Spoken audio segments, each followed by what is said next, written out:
This is Tuesday, February the 23rd.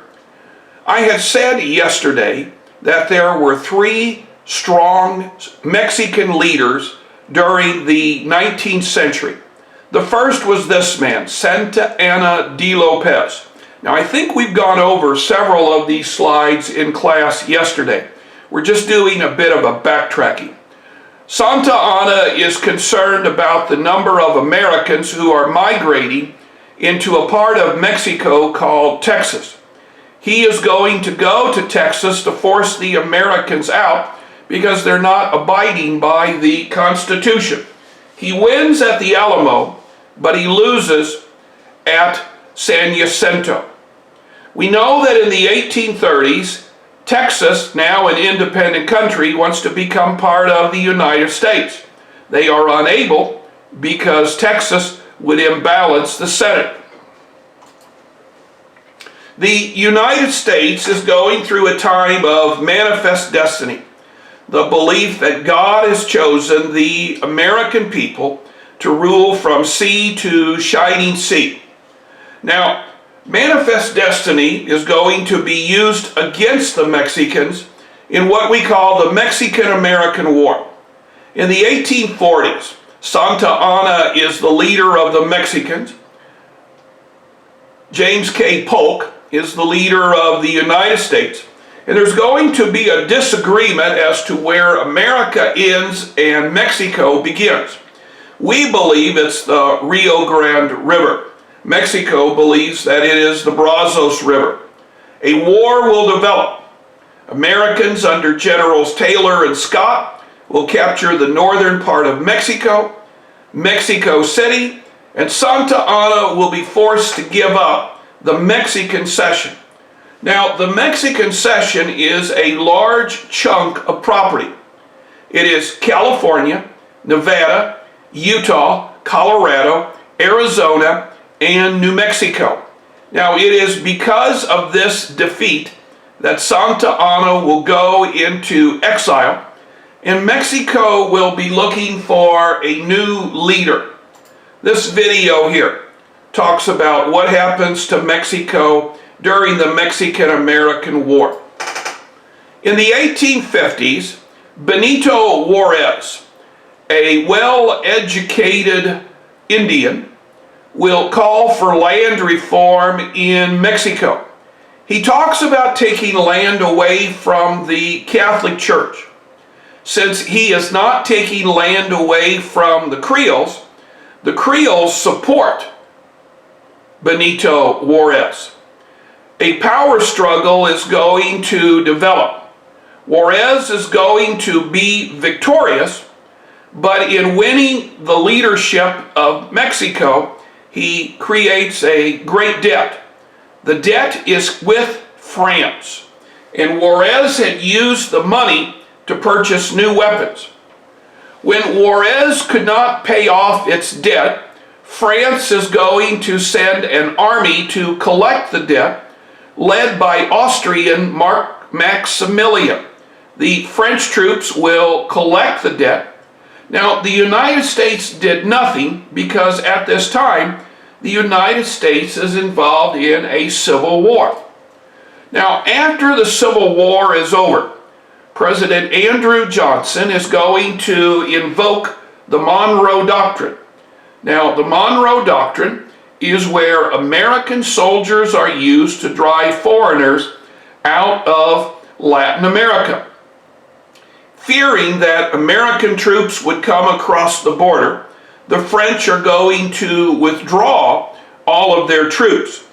Because all of the French troops are gone, Benito Juarez is now able to unite warring factions in Mexico. The warring factions will drive to Mexico City. Maximilian, who we see in this picture, will be captured and he will be executed. In time, following the Civil War, many Mexican Hispanics are going to immigrate to the United States. By the 20th century, the United States will construct a fence to keep the two countries apart. Border Patrol agents will patrol the area to make sure that Hispanics do not cross illegally. Now, there were certain places where you could get a one-day pass. Now, if we compare the wall we have today to the wall we had in the 1860s, 70s, 90s, the wall today is much bigger and goes much farther. It was the beginning, though, of separating our two countries. It was during the Polk administration that the United States almost went to war with Great Britain. Now, we had gone to war with Great Britain to win our independence. We had gone to war against Great Britain in 1812 for our economic independence, but now we're getting ready to go to war over a piece of property we called Oregon. Now, the opportunity for land was a great inducement for Europeans of any nationality to come to the United States and buy or settle this land. The United States had always been divided by slavery. Slavery had come to the United States in 1619 to the colony of Virginia. As the colonies began to expand, soon to become a country, slavery will continue. By the middle of the 19th century, the United States was one of the few countries in the world that still permitted slavery.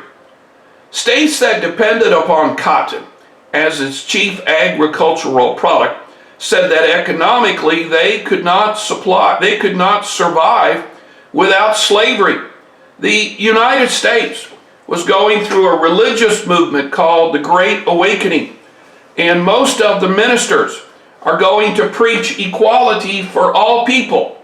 Well, obviously, if you are a slave, you are not equal. And so many slaves are going to begin to flee to the north. By 1860, in a very close presidential election, the American people are going to choose Lincoln as their president. Lincoln vowed that he would end slavery. Now, when Lincoln did this, 11 American states are going to secede from the Union.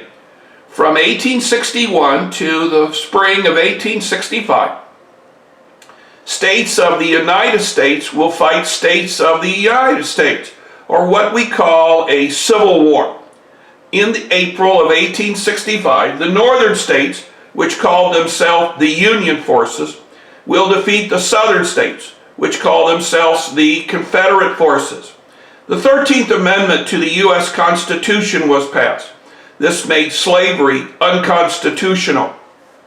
To rectify the injustices of slavery, the American people are going to pass a series of constitutional amendments. The amendments called for slavery to end, gave black men the right to vote, and defined what is equality. Well, I think this is probably as far as we can go today because we're on a mass schedule.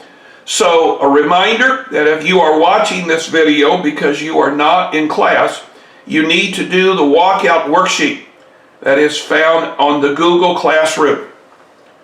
Goodbye.